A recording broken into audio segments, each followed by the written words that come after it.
अस्सलामुअलैकुम, मैं हूं मोहम्मद जुनैद। शाहज़ेब खानज़ादा की गैर मौजूदगी में इस प्रोग्राम की मेज़बानी मैं कर रहा हूं। 27वीं आईनी तरमीम मंजूरी के बाद अब आइन का हिस्सा बन गई है और इस तरमीम के तहत मुल्क में वफाकी आइनी अदालत कायम कर दी गई है, जिसके पहले सरबराह जस्टिस अमीनुद्दीन खान ने हल्फ भी उठा लिया।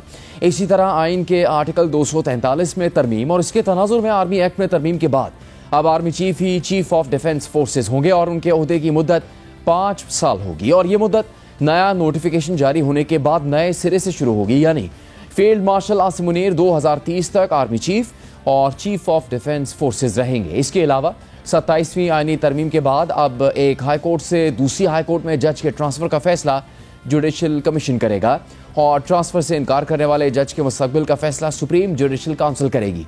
इसी तरह 27वीं आईनी तरमीम के तहत सदर मुमलिकत को ताहयात इस्तिस्ना हासिल होगा और ये इस्तिस्ना उस वक्त तक रहेगा जब तक वो कोई पब्लिक ऑफिस होल्ड ना कर लें। पब्लिक ऑफिस होल्ड करने की मुद्दत के दौरान ये इस्तिस्ना ख़त्म हो जाएगा और यही इस्तिस्ना फील्ड मार्शल को भी हासिल होगा। आईनी तरमीम के तहत वफाकी आईनी अदालत कायम कर दी गई है, जिसके पहले चीफ जस्टिस अमीनुद्दीन खान है। सदर आसिफ अली जरदारी ने आज ऐवान सदर में उनसे हल्फ लिया। फिर उसके बाद वफाकी आईनी अदालत के लिए 6 जजेस की तकर्रुरी का नोटिफिकेशन भी जारी हुआ, जिसके मुताबिक वफाकी आईनी अदालत में justice Hasan Azhar Rizvi, justice Aamir Farooq, justice Ali Baqar Najafi, Sindh high court से जस्टिस के आगा, बलूचिस्तान से जस्टिस रोजी खान और खैबर पख्तूनख्वा से अरशद हुसैन शाह आईनी अदालत के जज होंगे। और फिर आज ही वफाकी आईनी अदालत के 3 जजेस जस्टिस हसन अजहर रिजवी, जस्टिस आमिर फारूक और जस्टिस बाकर नजफी ने इस्लामाबाद हाई कोर्ट में हल्फ उठा लिया। वफाकी आईनी अदालत के चीफ जस्टिस अमीनुद्दीन खान ने तीनों जजेस से हल्फ लिया। इससे पहले ये खबर सामने आई कि जस्टिस मुसर्रत हिलाली ने आईनी अदालत की जज बनने से माजरत कर ली है। नुमाइंदा जियो न्यूज़ अब्दुल कयूम सिद्दीकी की खबर के मुताबिक वफाकी आईनी अदालत के लिए जस्टिस मुसर्रत हिलाली का नाम ज़ेर गौर आया है, मगर उन्होंने सेहत के मसाइल की वजह से माजरत कर ली। अब आईनी अदालत के चीफ जस्टिस की तकर्रुरी तो हो चुकी है, मगर ये अदालत कहाँ होगी, इस हवाले से तनाज़ा सामने आया है। दी न्यूज़ के एडिटर इन्वेस्टिगेशन अंसार अब्बासी की खबर के मुताबिक वफाकी शरई अदालत ने वफाकी आईनी अदालत को अपनी बिल्डिंग देने से इनकार कर दिया है। अहम बात यह है कि कल 27वीं आईनी तरमीम की मंजूरी के बाद जस्टिस मंसूर अली शाह और जस्टिस अतर मिन्नल्ला ने इस्तीफ़ा दे दिया था, जिसे आज सदर आसिफ अली जरदारी ने मंजूर भी कर लिया। कौमी असम्बली के इजलास में वज़ीर दिफा ख्वाजा आसिफ ने मुस्ताफ़ी जजेस पर तनकीद की। इस ऐवान की, इस पार्लियामेंट की पास करदा एक तरमीम जो है आइन में, उसके खिलाफ जो है उनकी गैरत जाग गई। लेकिन जब ये कैंगरू कोर्ट्स बना के मियां नवाज शरीफ को विक्टिमाइज किया जा रहा था, उस वक्त किसी की गैरत ना जागी। आज इनका ज़मीर इसलिए जाग गया है कि इनकी जो इजारादारी है सुप्रीम कोर्ट पे, उस पे कदगन लगाई गई। इस ऐवान की पावर जो आइन ने इसको दी हुई है, ये सुप्रीम है, इसकी कोई इंक्रोचमेंट जो है बर्दाश्त नहीं की जाएगी। इन सब का माजी जानता हूं। इस ऐवान में आप भी उस ऐवान में बैठे हुए थे जब आधी रात को 52 कवानीन जो है पास किए गए, 52 कवानीन, और इस असेंबली को डिसॉल्व किया गया।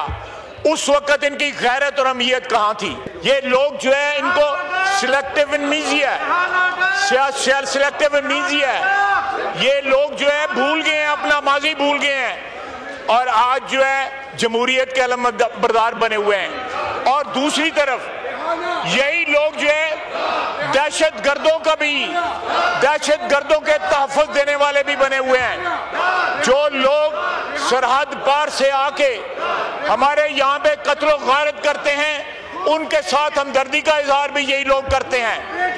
ये पाकिस्तान के वफादार हैं या दहशत गर्दों के वफादार हैं, आइन के वफादार हैं या एक शख्स के वफादार हैं, ये इनको फैसला करना होगा, नहीं तो तारीख अपने फैसले कर देती है।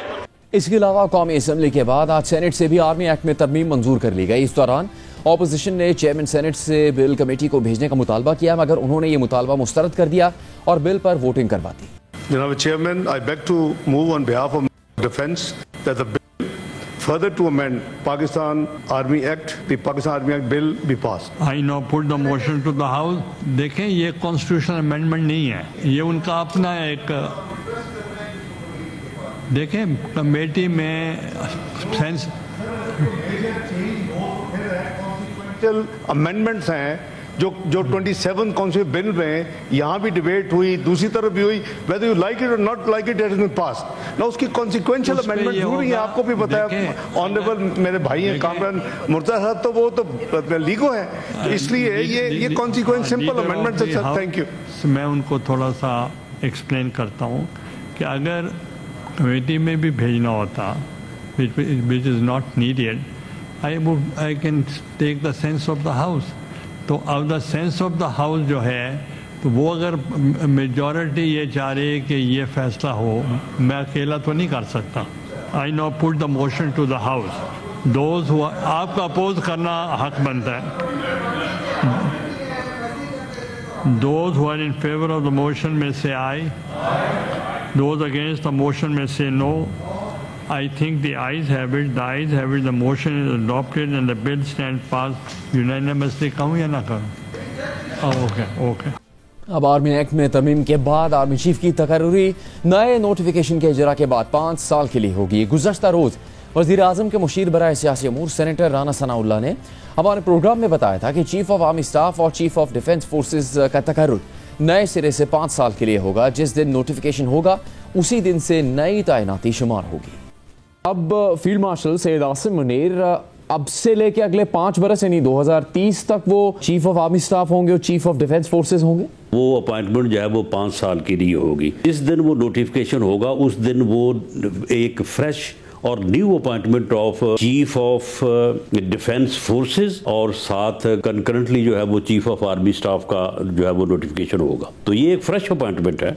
27वीं तरमीम के खिलाफ कराची और लाहौर बार की कॉल पर वकला ने एहतजाज किया। इसके अलावा आज अपोजिशन इत्तेहाद तहरीक तहफ़्फ़ुज़ आईन पाकिस्तान का इजलास भी हुआ। इजलास में महमूद अचकज़ई, अल्लामा राजा नासिर अब्बास, बैरिस्टर गौहर असद कैसर, शाहिद खाकान अब्बासी, अख्तर मेंगल, मुस्तफ़ा नवाज खोकर और सलमान अकरम राजा ने शिरकत की। इजलास के बाद जारी होने वाले एलामे के मुताबिक 27वीं आईनी तरमीम बशमूल 26वीं आईनी तरमीम आइन के बुनियादी ढांचे के खिलाफ है और रियासत की बुनियादी सतून अदलिया पर एक वार है जिसने अदलिया को इंतजामिया की मातहत कर दिया है और आइन का बुनियादी ढांचा तबाह कर दिया है। एलामे के मुताबिक शख्सी बुनियाद पर आइन में तरमीम की गई जिसे मुस्तरद करते हैं और मुतालबा करते हैं कि आइन को असल शक्ल में बहाल किया जाए।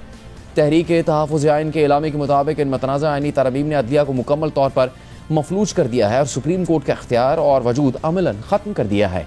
तहरीक तहफ़्फ़ुज़ आइन पाकिस्तान सुप्रीम कोर्ट के जजेस जस्टिस मंसूर अली शाह और जस्टिस अतर मिन्नल्लाह के इस्तीफ़े को इस आइन पर डकैती के सामने एक मज़ाहमत के तौर पर ताबीर करती है और आइन पसंद हल्फ के पासदार जजेस को खराज तहसीन पेश करती है।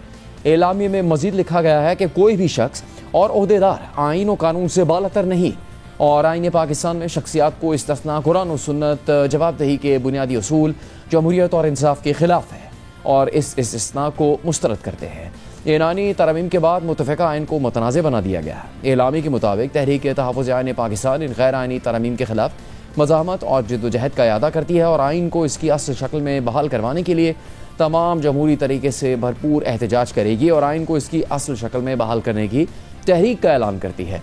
पीर के दिन अरकान कौमी असम्बली और सेनेट कौमी असम्बली से सुप्रीम कोर्ट तक वॉक करेंगे। जुमे को मुल्क भर में यौम स्याह भी मनाया जाएगा। अहम बात यह है कि अब तक तहरीक इंसाफ ने जितने भी एहतजाज किए इनमें खैबर पख्तूनख्वा की हुकूमत ने अहम किरदार अदा किया और ये इल्ज़ाम लगता रहा है कि सूबाई हुकूमत तहरीक इंसाफ के एहतजाज के लिए सरकारी वसाइल इस्तेमाल कर रही है। इस हवाले से आज पेशावर हाई कोर्ट का अहम फैसला भी सामने आया है। नुमाइंदा जियो न्यूज़ महम कुरैशी के मुताबिक पेशावर हाई कोर्ट ने सियासी सरगर्मियों में सरकारी वसाइल के इस्तेमाल को रोक दिया है और हुक्म दिया है कि सियासी जलसों और मिलियन मार्च में सरकारी वसाइल का इस्तेमाल ना किया जाए। सियासी सरगर्मियों में सरकारी वसाइल का इस्तेमाल कौमी ख़जाने का ज़िया है। रियासत सरकारी और सियासी तकरीबात में तफरीक करे। पेशावर हाई कोर्ट के फैसले के मुताबिक सियासी सरगर्मियों में सरकारी वसाइल का इस्तेमाल इख्तियारात के नाजायज़ इस्तेमाल के ज़मरे में आता है। 27वीं आईनी तरमीम के बाद हुकूमत के एतमाद में मजीद इजाफा हुआ है। अदलिया से बज़ाहिर अब कोई ख़तरा नज़र नहीं आ रहा। अपोजिशन अब तक हुकूमत को टफ टाइम नहीं दे सकी। इमरान खान और PTI को रिलीफ मिलने का इम्कान नज़र नहीं आ रहा और आर्मी चीफ अब 2030 तक ओहदे पर रहेंगे। हम इन तमाम तर आने वाली तब्दीलियों और इससे पैदा होने वाले हालात से मुतालिक बात करेंगे पाकिस्तान के सीनियर तज्ज़ियाकार, सीनियर सहाफ़ी मुजीबुर रहमान शामी साहब से। शामी साहब, आपके वक्त का बहुत शुक्रिया। जिस तरह की तरमीम की गई हैं और उसके नतीजे में जो तब्दीलियाँ आई हैं, वो शायद माजी में इसकी इतनी बड़ी मिसाल नहीं मिलती कि अदलिया के पूरे ढांचे को तब्दील कर दिया गया, एक नई अदालत का वजूद सामने आया, फिर मुसल्लह अफवाज के ढांचे में तब्दीली की गई। फील्ड मार्शल का ओहदा तो दिया ही गया था, लेकिन चीफ ऑफ डिफेंस फोर्सेस का ओहदा बनाया गया और फिर नए सिरे से फील्ड मार्शल की जो आर्मी चीफ की हैसियत से मुद्दत है उसका आगाज़ होगा। सवाल आपकी खिदमत में ये है कि रियासत और हुकूमत क्या ये तब्दीलियाँ करना चाहती थी, ये असल मकसद था, या अब जो तब्दीलियाँ की गई हैं इन तब्दीलियों के ज़रिए से ये हुकूमत और ये रियासत अपने मकासद हासिल करने का अमल शुरू करेगी? जुनैद साहब, बहुत शुक्रिया। देखें, बहुत तफसील से आपने पूरा पस मंज़र बयान कर दिया है। देखें, दुनिया का हर दस्तूर जो है उसमें तरमीम का तरीका लिखा होता है कि कोई दस्तूर ऐसा नहीं है जो जामिद हो, जिसमें तब्दीली ना की जा सके या जिसमें कोई तरमीम की ज़रूरत महसूस ना हो। जहाँ जहाँ भी तहरीरी दस्तूर मौजूद हैं और दुनिया के कमोबेश तमाम ममालिक में सवाए बरतानिया के तहरीरी दस्तूर मौजूद हैं, तो वहाँ वहाँ तरामीम हुई हैं। और पाकिस्तान का जो आईन है उसमें भी ये वाज़ेह तौर पर लिखा हुआ है कि कौमी असम्बली और सेनेट की अलग अलग 2/3 अक्सरियत दस्तूर में तब्दीली कर सकती है। तो इस लिहाज से अगर आप देखें कि दस्तूर में जो तरमीम का इख्तियार है वो पार्लियामेंट को हासिल है और उसने ये इख्तियार इस्तेमाल किया है, तो इस पर तो कोई एतराज़ नहीं हो सकता।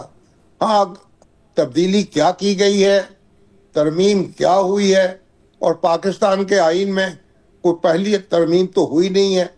ये 27वां तरमीमी बिल है और हर बिल में दर्जनों तरमीमात जो हैं वो की गई हैं। तो इस लिहाज से पाकिस्तान का दस्तूर जो है उसको बार बार बदला गया है, उसकी मुख्तलिफ शिकों से खिलवाड़ किया गया है। कभी सदर के इख्तियारात बढ़ा दिए गए, कभी कम कर दिए गए, कभी वज़ीर आज़म के इख्तियारात बढ़ा दिए गए, कभी कम कर दिए गए, कभी इदारों सूबों और वफाक के दरमियान इख्तियारात जो हैं उनमें इजाफा कर दिया गया। तो ये सारा मामला, कभी तो ऐसा भी हुआ कि हमारी अदालतें जो हैं उन्होंने मार्शल्ला को और ये इजाज़त दे दी कि वो दस्तूर में तरमीम भी कर सकता है। जनरल ज़िया-उल-हक के मार्शल्ला में को भी इजाज़त मिल गई और जनरल परवेज़ मुशर्रफ के मार्शल्ला को भी सुप्रीम कोर्ट के फैसलों के ताबे ये इजाज़त मिल गई कि वो जब आइन में तरमीम कर सकते हैं। और फिर वो सारी तरमीमात जो है मार्शल्लाओं ने की, फिर वो असम्बलियों के सामने पेश हुई और कई तरमीमात ऐसी थीं जिनको दोबारा फिर मनसूख किया गया, कई को बहाल किया गया। तो ये एक लंबी कहानी है। तो पाकिस्तान में जो तरमीमात अब हुई हैं उनका भी एक तवील पस मंज़र है। यानी जो आईनी अदालत कायम हुई है उस पर 19 साल पहले मोहतरमा बेनज़ीर भुट्टो और नवाज शरीफ साहब ने इत्तफाक किया था और दूसरी सियासी जमातों ने भी कमोबेश इससे इत्तफाक का इजहार किया था। लेकिन 19 साल ये मामला सोया रहा और अब अचानक जो है वो वफाकी आईनी अदालत कायम कर दी गई है और वो सुप्रीम कोर्ट से उसको सीनियर हैसियत दे दी गई है। यानी एक तो ये था ना कि वफाकी आईनी अदालत कायम करते और सुप्रीम कोर्ट के वो ताबे रहती तो ज़्यादा बेहतर होता। जिस तरह के सुप्रीम कोर्ट का एक बेंच काम कर रहा था उसी तरीके से वो अदालत कायम हो जाती। लेकिन अब एक जो वफाकी आईनी अदालत है उसको ज़रा सुप्रीम कोर्ट से थोड़ी सी बालादस्ती हासिल हो गई कि वो आइन की तशरीह और ताबीर के मामले में। जैसे शाम साहब आप भी फरमा रहे हैं कि ये कितनी बड़े पैमाने पे तब्दीलियां की गई हैं, तो ये वो मकासद थे इस वक्त हुकूमत वक्त के, या ये वो तब्दीलियां जिनके जरिए से अब वो अपने मकासद हासिल करेंगे, आपको लगता है? देखिए, ये हुकूमत जो है, क्योंकि देखिए हमारे यहाँ अदलिया हुकूमत से और हुकूमत अदलिया से अक्सर खौफजदा रही है और हमारे जो सियासतदान हैं वो एक दूसरे से लड़ते रहे हैं। आज भी आप देखें पार्लियामेंट में बड़ी डिवीजन है। अगर दुनिया में जो हिज़्ब इख्तलाफ है और हिज़्ब इक़्तिदार है उसमें इतना फासला नहीं होता जितना हमारे यहाँ मौजूद है। तो ये सारे जो और फिर अदारे जो हमारे हैं उनसे भी एक खौफ जो है वो मौजूद रहता है। तो पाकिस्तान का जो सियासी पस मंजर है उसमें अगर आप देखें तो अब हुकूमत ने यानी एक अपने आप को महफूज कर लिया है। अब वो सुप्रीम कोर्ट उसकी ना तो किसी यानी तरमीम को कालअदम करार दे सकती है और ना हुकूमत जो है उसके लिए कोई मुश्किल पैदा कर सकती है, क्योंकि सुप्रीम कोर्ट पहले नवाज शरीफ वज़ीर आज़म नवाज शरीफ को घर भेज चुकी, वज़ीर आज़म यूसुफ रज़ा गिलानी जो है उनको सजा दे चुकी। हालांकि आईन में तो कोई ऐसा इख्तियार मौजूद नहीं था, लेकिन ऐसी इंटरप्रिटेशन की गई कि इंतजामिया के लिए काम करना दूभर कर दिया गया। तो अब इंतजामिया जो है उसको ताबे करने की जो कोशिश रही है सुप्रीम कोर्ट की तरफ से और उसके बाद चीफ जस्टिस साहबान ने जो तजावुज किया है, अब उसके नतीजे में अब जो मुक़न्नना है और इंतजामिया है उन्होंने मिलकर अब सुप्रीम कोर्ट को और उसके चीफ जस्टिस को महदूद कर दिया है जी। और तो इससे आपके इस तज्ज़िये से ये नक्शा तो खिंचता है कि हुकूमत ने क्या अपने लिए मकसद हासिल किया, क्या ऐसी तब्दीलियां की जिससे उसको तहफ़्फ़ुज़ हासिल होगा।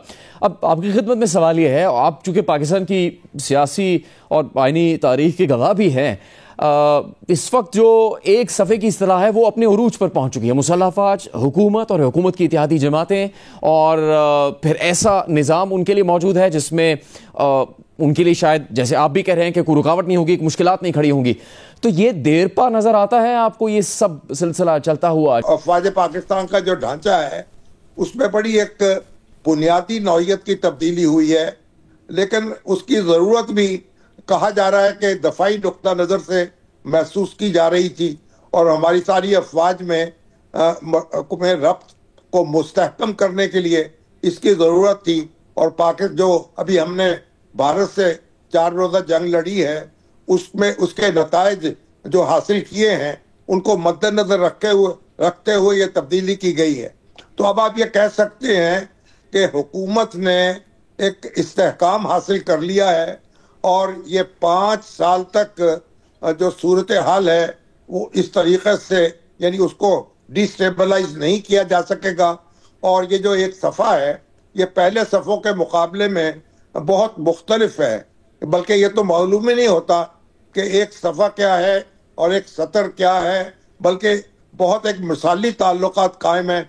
और इस वक्त जो वज़ीर आज़म हमारे शहबाज शरीफ हैं, जो उनका मजाज है और जो चीफ ऑफ आर्मी स्टाफ हैं जो उनका असलूब है, वो दोनों इकट्ठे चलकर उन्होंने दिखाया है, एक दूसरे को तस्लीम किया है, एक दूसरे की मुआवनत की है और एक दूसरे को खराज तहसीन पेश किया है और दोनों ने मिलकर अपने आप को मनवाया है। तो इस लिहाज से हम कह सकते हैं कि एक बड़ी मिसाली सूरत हाल है और अगर ये शख्सियात जो हैं वो इस तरीके से आगे बढ़ेंगी तो पाकिस्तान में कोई तब्दीली जो है या कोई अदम इस्तेहकाम जो है वो मुमकिन नहीं होगा, कम अज कम मुस्तकबिल करीब। शामिल साहब, फिर इस मौजूदा निज़ाम और ख़ासतौर पर इन नई तरमीम के बाद होने वाली तब्दीलियों की मुखालिफ जो जमातें हैं या मुखालिफ इदारे हैं या मुखालिफ शख्सियात हैं, उनका आप मुस्तकबिल क्या देखते हैं? पाकिस्तान में सियासी ऑपोजिशन, उनके इत्तेहादी, उनकी तरफ से कोई काबिल ज़िक्र जद्दोजहद आपको नज़र आ रही है? मुमकिन हो सकेगी तहरीक तहफ़्फ़ुज़ आईन पाकिस्तान, तहरीक इंसाफ और उसके साथ शामिल दीगर जमातें और उनके रहनुमा कुछ ऐसा कर सकेंगे कि वो हुकूमत के ख़िलाफ़ एहतजाज को एक हद से ज़्यादा आगे लेके जा सकें? देखिए, 2 फाजिल जज जो हैं, जस्टिस मंसूर अली शाह साहब और जस्टिस अतर मनल्ला साहब, उन्होंने इस्तीफ़ा दिया है। उन्होंने 27वीं तरमीम को आइन पर हमला करार दिया है और कहा है कि हम इन जो आइन की अब सूरत है उसके ताबे हम अपना काम नहीं कर सकते। लेकिन आप देखें कि 2 जज हैं सिर्फ जिन्होंने इस्तीफ़ा दिया है, वो बड़े काबिल एहतराम हैं, वो बड़े उनका किरदार जो है वो बड़ा मिसाली रहा है, उनका बड़ी उनकी इज्जत है और उनकी जो आइनी और कानूनी सूझबूझ है उसका एतराफ़ किया जाता है। और उनको सलाम भी पेश किया जाना चाहिए कि उन्होंने अपनी राय का बरबला इजहार किया है। लेकिन वो 2 जज हैं, वो बाकी तमाम जज जो हैं उन्होंने ये सूरत हाल को कबूल किया है और उन्होंने जो आइन की मौजूदा सूरत है उसके तहत अपना काम करने को तरजीह दी है और उनका ख्याल ये है कि वो उस दायरे में रहते हुए इंसाफ के तकाजे पूरे कर सकते हैं। तो ये 2 जज जो हैं गोया एक जितने भी काबिल एहतराम हो लेकिन एक अकलियती आवाज़ है। और उसके साथ ही आप देखें कि वकला के अंदर भी एक डिवीजन है और वकला के अंदर जो ग्रुप इस वक्त इलेक्शन जीता है सुप्रीम कोर्ट बार एसोसिएशन का और बार काउंसिल का और मुख्तलिफ हाई कोर्ट्स की बार जो है उनमें, वो भी इन तरमीमात के खिलाफ नहीं है। वो वफाकी आईनी अदालत की वकालत करता रहा है और इस तरह उनके जो रहनुमा हैं आसन भौन साहब हैं और दूसरे उनके साथी हैं वो उसका आपने जजेस का भी जिक्र किया। इन 2 जज साहिबान के इस्तीफा देने के बाद ये आपको मुमकिन नजर आ रहा है कि वो किसी एहतजाजी तहरीक में शामिल हो सकते हैं? कोई वकला की एहतजाजी तहरीक इन 2 जज साहिबान की वजह से या इनकी क़यादत में शुरू हो सकती है? देखिए वो किसी तहरीक का हिस्सा हो सकते हैं, उसको लीड करने की कोशिश भी कर सकते हैं, उनकी पजीराई भी हो सकती है। लेकिन एक तो वकला की जो अक्सरियत है या वकला की मजमूई तौर पर उनके साथ नहीं है। वकला तकसीम है और फिर सियासत में भी तकसीम है और ये जो तरमीमें हुई हैं ये पार्लियामेंट के जरिए हुई हैं, ये किसी मार्शल ने नहीं की हैं, ना ही किसी अदालती फैसले के नतीजे में कोई सूरत हाल बर्पा हुई है। तो पार्लियामेंट जो है उसकी अपने फैसलों की, उससे आप जितना भी इख्तलाफ करें उसकी एक अपनी तकदीस होती है।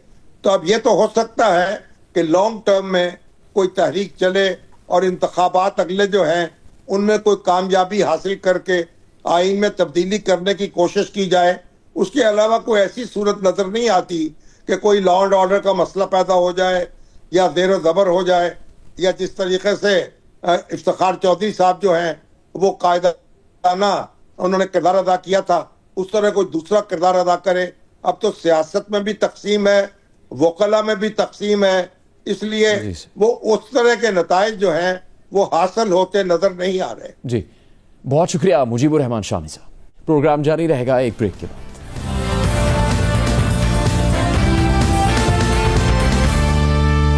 प्रोग्राम में एक बार फिर खुशामदीद। 5 महीनों की भरपूर इलेक्शन कैंपेन और वोट चोरी का बयानिया बनाने के बावजूद भारतीय ऑपोजिशन जमात कांग्रेस और राष्ट्रीय जनता दल के अलायंस महागठबंधन को बिहार इलेक्शन में बदतरीन शिकस्त का सामना करना पड़ रहा है और इब्तदाई नताइज के मुताबिक बीजेपी और जनता दल यूनाइटेड के नेशनल डेमोक्रेटिक अलायंस या एनडीए को लैंडस्लाइड विक्ट्री मिल रही है। हालांकि तज्जिए हो रहे थे कि वज़ीर आज़म नरेंद्र मोदी अंदरूनी और बैरूनी चैलेंजेस के बायस अपने इक़्तिदार के मुश्किल तरीन दौर से गुजर रहे हैं, इसीलिए बिहार इलेक्शन में उन्हें टफ टाइम मिल सकता है। मगर आज नताइज बिल्कुल मुख्तलिफ नजर आए हैं। वज़ीर आज़म नरेंद्र मोदी जब दिल्ली में पार्टी हेडक्वार्टर पहुंचे तो उनका शानदार इस्तकबाल हुआ।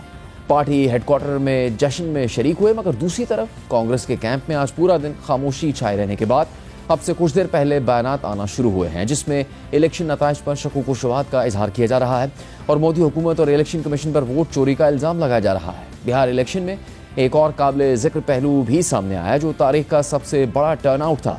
इस इलेक्शन में तकरीबन 67% टर्नआउट देखा गया, जबकि सिर्फ खवातीन का टर्नआउट 71% से ज़्यादा रहा और ये भी तारीख में सबसे ज़्यादा था। खवातीन के इस गैर मामूली टर्नआउट को भी हुकूमती अलायंस की लैंडस्लाइड विक्ट्री से जोड़ा जा रहा है, क्योंकि हुकूमत ने इलेक्शन से कुछ दिन पहले नारी शक्ति स्कीम के तहत बिहार की 75 लाख खवातीन को 10-10 हज़ार रुपये दिए थे। बिहार असम्बली की 243 नशिस्तों के लिए 6 नवंबर और 11 नवंबर को 2 मरहलों में वोटिंग हुई थी और आज वोटों की गिनती का दिन था। भारतीय मीडिया के जरिए से सामने आने वाले इब्तदाई नताइज के मुताबिक बीजेपी और एनडीयू के अलायंस को 243 में से 202 नशिस्तों पर बरतरी हासिल है, जिसमें बीजेपी की 89 नशिस्तें हैं, जेडीयू की 85 नशिस्तें हैं, जबकि कांग्रेस और आरजेडी के अलायंस को सिर्फ 35 नशिस्तों पर बरतरी मिल रही है और कांग्रेस को 2020 के इलेक्शन के मुकाबले में भी बहुत कम नशिस्तें मिल रही हैं। वज़ीर आज़म नरेंद्र मोदी ने एक्स पोस्ट के जरिए बिहार इलेक्शन के नताइज को तारीखी कामयाबी करार दिया है। उन्होंने नई दिल्ली में पार्टी हेडक्वार्टर्स में होने वाली तकरीब से खिताब करते हुए कहा कि अब कांग्रेस और आरजेडी का झगड़ा खुलकर सामने आने वाला है। आरजेडी को सांप सूंघा हुआ है। और जैसे मैंने बिहार चुनाव के समय कहा था, बहुत जल्द दोनों का झगड़ा अब खुलकर सामने आने वाला है। आज की ये विजय एक नई यात्रा की शुरुआत है। जबकि वजीर दाखिला अमित शाह ने लिखा है कि बिहार के लोगों का हर एक वोट इस बात की अलामत है कि वो इन्फ्लेटेटर्स यानी दरअंदाजी करने वालों और उनके हमदर्दों के खिलाफ मोदी हुकूमत की पॉलिसी पर एतमाद करते हैं, जो मुल्क की सिक्योरिटी और वसाइल से खेलते हैं। आवाम ने उन लोगों को मुनासिब जवाब दिया है जो वोट बैंक की खातिर दरअंदाजी करने वालों का तहफ़्फ़ुज़ करते हैं। अमित शाह की पोस्ट के मुताबिक बिहार के लोगों ने पूरे मुल्क का मिजाज वाज़ेह कर दिया है कि वोटर लिस्ट की प्योरिफिकेशन ज़रूरी है और इसके खिलाफ सियासत की कोई गुंजाइश नहीं। इसलिए राहुल गांधी की क़यादत में कांग्रेस आज बिहार में आखिरी सीढ़ी पर पहुंच गई है।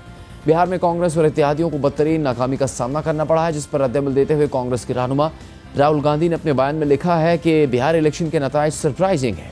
हम एक ऐसे इलेक्शन में फतह हासिल नहीं कर सके जो शुरू से ही मुनसिफाना नहीं था। ये लड़ाई आइन और जमहूरियत के तहफ़्फ़ुज़ के लिए है। कांग्रेस और इंडिया अलायंस इन नताइज का गहराई से जायज़ा लेंगे और कोशिश करेंगे कि ज़्यादा मौसर अंदाज में जमहूरियत को बचाने के लिए काम किया जाए। हम मिनी इंतखाबात के नताइज के हवाले से ही बात करेंगे नई दिल्ली में भारत के सीनियर सहाफ़ी हबीब अख्तर से। हबीब साहब, बिहार के इलेक्शन से मुताल्लिक तवक्को तो कुछ मुख्तलिफ थी कि बीजेपी को सियासी तौर पर मुश्किलात का सामना है और शायद बहुत ही कठिन इंतखाब उनके लिए साबित हो सकता है, लेकिन ऐसा नहीं हुआ और उनको बहुत ही गैर मामूली कामयाबी मिली है तारीख़ी एतबार से बिहार में। तो क्या इसकी वजूहात नज़र आती हैं अब तक आपके तज्ज़िये में, और फिर बीजेपी हुकूमत की जानिब से नारी शक्ति स्कीम की वजह से भी असर पड़ा है इस इंतखाबी नतीजे पर? जाहिर है, जहां पर 500 रुपए में वोट खरीदा जाता हो वहां 10,000 रुपए बैंक खाते में आ जाए तो गरीब आदमी तो अपने आप को मालामाल समझ लेता है। और औरतें घर की एक तरह से मुखिया हैं और वो जो चाहती हैं फिर उस हिसाब से होता है, क्योंकि घर चलाना उन्हीं के हाथ में होता है। 10,000 रुपए जाना एक छोटी रकम नहीं है, ये सरकार की तौर पर बहुत बड़ी रिश्वत है और इस रिश्वत को जारी रखने की भी बात कर रखी थी इन लोगों ने। लेकिन मैं मुद्दे पे आता हूं कि असली बात यह है कि जिस तरह से महागठबंधन ने चोरी का इल्जाम लगाया, 85 लाख वोट फर्जी उसमें बताए गए, 1 करोड़ के करीब दूसरे घोटाले वोटों के बताए गए, मरे हुए लोगों के नाम नहीं कटे, इन सब इल्जामात के बावजूद यानी मोटे तौर पर 2 करोड़ वोट और औरतों को 10,000 रुपया उनके खाते में डाल देना जी। आप सोचिए, जहां पर इस तरह का माहौल बन चुका हो तो ऐसे अखाड़े में आप सामने वाले पहलवान से किसी भी तरह से जीत ही नहीं सकते। अखाड़ा ही उसने अपनी तरह का खुदवाया है, मिट्टी उसकी अपनी तरह की है, तो उसका पहलवान ही जीतेगा। ये बात समझ लेनी चाहिए थी पहले ही। मेरा मानना यह है कि जिस तरह के अपोजिशन, खास करके महागठबंधन बिहार में या पूरे देश में जिस तरह के इल्जामात चुनाव आयोग पर, नेशनल चुनाव आयोग पर और मोदी सरकार पर लगाता रहा है, उस हिसाब से उसको इस इलेक्शन में जाना ही नहीं चाहिए था।